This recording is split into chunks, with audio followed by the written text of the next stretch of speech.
Hey guys, and welcome back to Alyssa's Reviews. We are still behind, but we're catching up. Episode 10, Freaky Friday Queens. So we know last week was Snatch Game. Did not give as much as it should have gave. I wasted my money. But no, it really wasn't talking about shit. But it was a good lip sync though. And you can always revive an episode with a good lip sync. Because I almost forgot about that. But anyways, Got Mick won for her Paris Hilton, even though she's not a personal fave of mine. She did a great job. And Elliot with 2 T's went home, sent home by Utica Queen. So, let's get it started. Alright, so here's the bull crap already. And this is what I'm talking about. This is one thing I don't like about some of the queens. So they come in and Utica's saying like, you know, I really got this fire lit underneath me. I really feel like I can win now. I actually liked being in the bottom. And I get what she's saying. She's really saying that adrenaline that she felt. She feels like she's being thrust like, oh, you really killed that. You really have it in you. So I get what she's saying 1,000%. But you're also saying at the same time like, oh, I could really win this. That means you came in with the mindset that you weren't going to win. And I notice that a lot of times with these girls on Drag Race, they'll come in knowing that they can place well, or as long as I'm not the first one to go home, or as long as I make it to Snatch Game, or as long as I make it to Final Four, like they really don't come in with the desire to really win. And I don't like that. Oh, Lonnie Love will be here today. I like her. That's my girl. And it's so funny. We cut back to the workroom, and while they're all standing there at the table, Denali goes, can you believe it's only 8 of us left? And I was just thinking, damn, it's a lot of girls left. It is. Like, Snatch Game, we still got 8 people? Honey, let's thin the fat. Honey, let's do a double lemonade. So anyway, she already didn't have hers is. So for the mini challenge, the girls are going to see a psychic. What that has to do with Drag Race, I don't know. But now it sounds like they're about to start spilling tea. She starts off with who didn't like who, but then now likes them. Girl, can you me? Okay, I'm talking about Rose. Let's see, honey. Alright, Rupual, you're really starting a lot of SHIT because I done zoned out. I'm over here eating my apples and peanut butter on my computer working. And I had to pause and rewind again because it started getting so boring. Last thing I remember was them talking about a cow was speaking through the psychics that talked to Utica. You know what? But you know what? Okay? I'm not finna play around with these people. But anyways, they come back and now we're in teams of 2 for the main challenge. It's Tina and Rose with this cute little daytime outfit on. That's cute. Got Mick and Candy, Utica and Simone. At least Utica will be the top now. And then Olivia and Denali. I like that pair. I like their duo. That's a cute duo. So let's see what they doing, honey, because I'm not really finna be with the bullcrap today. Thank God it's a makeover challenge. I love those. Finally, a little entertainment. And like I said, RuPaul's workroom outfits this season have been everything. This chocolate, like suede looking brown with this camel brown boot and a leopard button down tucked in. Ooh, girlfriend. Child, I'm not even gonna stop chewing for this one. They gotta make over each other. And you got Utica and Simone together, and no disrespect, and I mean this with no disrespect, but they're literally on opposite ends of the color spectrum. Utica can do her, but I just don't see this working out right. So I don't know. I think it's gonna be between Denali and Olivia and Candy and Got Mick will probably be the top 2. My predictions. Oop, and Simone not feeling it at all, honey. So Denali kind of explained it real quick. It's the COVID edition. They're not bringing anybody in, be breathing all up in each other's face because of the virus. Okay. Girl, why Tina Burton and Rupual pulled out this Rocket Man-esque outfit for little old Rose to wear, honey. And you can see the look on her face like, I love it. What y'all not gonna do is play with Simone either. So, gives her like this long red shapely dress with like a bunch of little period top heads on go on top. I like it. And then she goes, and then this is the mouth guard. You put this in, it's gonna spread your mouth really, really wide, and then it's gonna drip down and cover your décolletage. Girl, baby, no. That's a hard motherfucking pass. A hard pass. By the way, I'm obsessed with Simone's dimples. Hey, girlfriend. Well, no, I'm trying to hit on you now. Hey, boo. Not Simone's reference point to being Babs. And then Utica says, oh, is this like a big, iconic, like well-known movie? Yes. It's Babs. But I think Utica's going to look cute if they do the Babs thing, though. That's going to be cute. It's going to be different. It's going to be really pretty.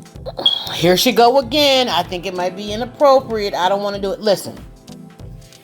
Cultural appropriation is when you're culturally appropriating. If you are in a twin makeover challenge and the person that you're supposed to be looking like is of a different culture, and you say, oh, I don't want to do it because I don't want to give up that vibe, it kind of gives me a weird feeling, because people who aren't like that, aren't prejudiced or racist or culturally appropriating, they don't think twice about it, because it's natural, it's art. You get what I'm saying? But for you to continuously keep saying, oh, I don't want to, you say the N word, I'm just using that as an example. But for you to constantly like not want to like put that out there like that, it's almost like that's all you think about. And that also makes me wonder, like, out of everything that we're talking about right here, I don't want to walk around with a fucking mouth guard with my cheeks pulled 6 feet apart for your art. You get what I'm saying? So respect my art the way I'm going to respect yours. And the fact that you're always talking about a cultural appropriation, it's almost if you've done it before, you got such a backlash for it, that now you want to make sure you definitely don't do it. So it's a bit weird. I'm just not a fan of Utica at all. All right, so today we have a bigger issue than we had last week. Last week it was so boring, or even earlier this episode, it was so boring that I forgot what was going on and wasn't paying attention. Now I'm having to push pause because this is a cute little episode. Like I said, we already know that they're doing each other or whatever. Now they're on the stage, Doppelgangers. I'm going to look that up. Now they're on stage, just kind of showing each other's mannerisms, their walk and stuff like that.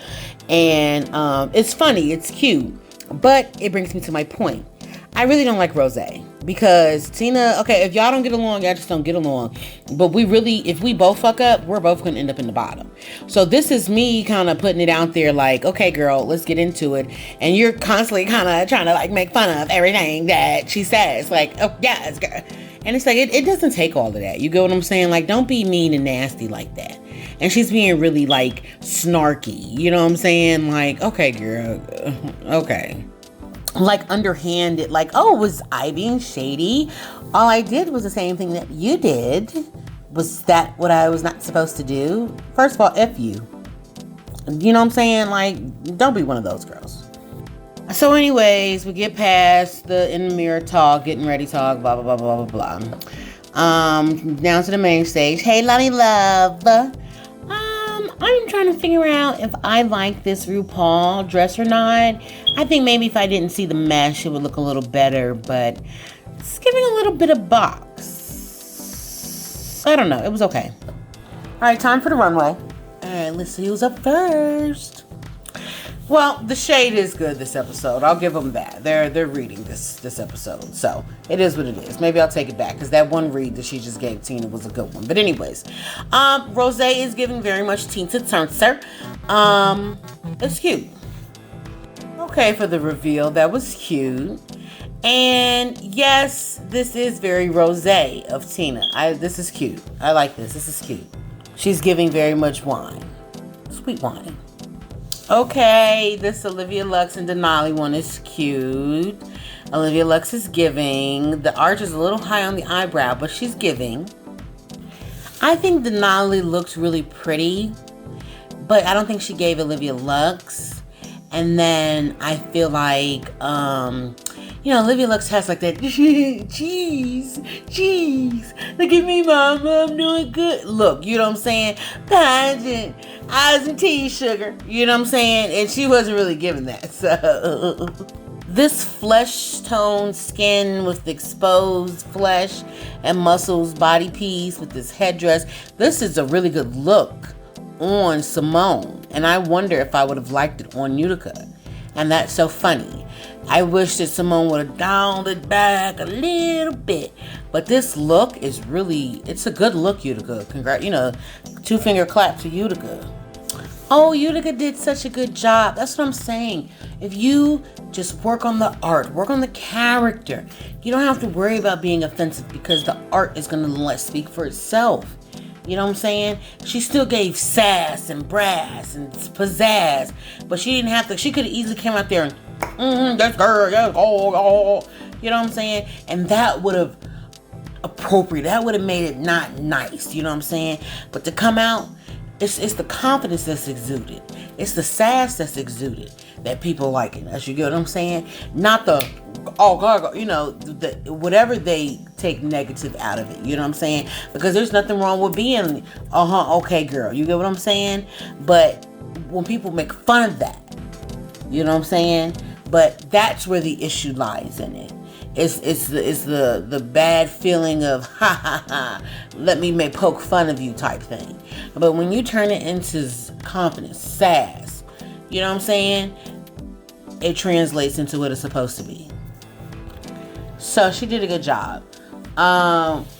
Exact opposite with Got Mick and Candy Muse. She's here, yeah, so yeah. Now, I know you know a ton of black people who got Mick, or maybe you don't, but do any of them 24/7, sucker, point. Like, okay, I get what you're doing, but it's not doing what you thought it was supposed to do. Candy Muse was cute, but it was okay. I liked it, but it was okay. Alright, so now we're in front of the judges, and everyone's saying about the same that I'm saying. I want to see what they're going to say about Simone and Utica real quick. I'm really over here rolling my eyes at them praising Got Mick like, oh, you did such a good job. Like, no ma'am, she was a mess. Over there, I'll fight you. She squatted down half the runway. Like, stop. And here goes Lonnie. Oh, I'm scared of you. Stop it. It wasn't even that good. Would have been the bottom two. Her and Olivia Lux and Denali and Candy would have been the bottom two for me. Bottom two groups, whatever. Once again, it tuned out. So listen, so Rupual says, listen, I want y'all to go through and tell me who y'all think should lead, right?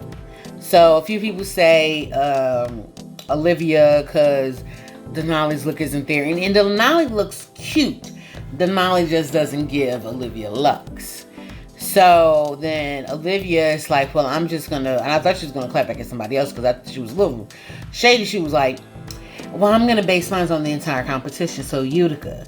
So then Denali goes, it says, I think that Got Mick doesn't look like Candy Muse. If anything, she looks like Cena Burner. And you should see Candy Muse like, oh, you know what? As soon as they come to me, I'm saying your name, bitch. Oh, what I tell you, I told the kid to scoop that right on up, baby. So anyways, I told you she was going to say something back to Denali. So she said something back to Denali. She was like, first of all, I didn't know Tina Burner owned flames, red, yellow, and orange. And plus, Tina Burner not even no hoe. She's just like a beautiful hoe. What you mean? So, talk about lay your lace down. Oh, she didn't say lay your lace down still. Well, with that laugh I just had, I guess it's safe to say that RuPaul did not got Olivia Lux's makeup. She was like, where was the blending? Because it was very peacockish. Honey, when I tell you, this is a good episode. I enjoyed this episode because the judges panel was on fire tonight. They said, honey, when Candy Muse started snapping, they was like, baby, the Bronx is here. The champ is here. Okay, so yay, Simone and Utica won. Good. This was a deserved win. Congratulations. Oh, okay, so this was Utica's first win. But Simone should be up to about 15, 20 grand in them cash tips by now, right? All right, so the bottom two are Olivia Lux and Denali. We saw that coming. Shackles by Mary Mary. No. Alright, so Denali went home. I really didn't even want to give an idea of who was going to win because it just, no, it wasn't a good lip sync. But I wish that they would have had a good lip sync this episode and could have kept this one last episode. But anyways, it was okay. So as Denali is about to leave, RuPaul goes, something, I just want to praise. You know she always got to turn the song. Her writers have to turn the song into the episode or whatever. You know what I'm saying? One of her sayings, or it was just too corny. So listen, that's it. I'm done. This was a good episode. I really appreciate this episode. I've been kind of behind. I was like, God, I hope this season isn't finna tank. But this was a good episode. So anyways, thanks so much for listening. Don't forget to like, comment, and subscribe. And please don't forget to follow me on Instagram at Alyssa's Things by Devin. Peace.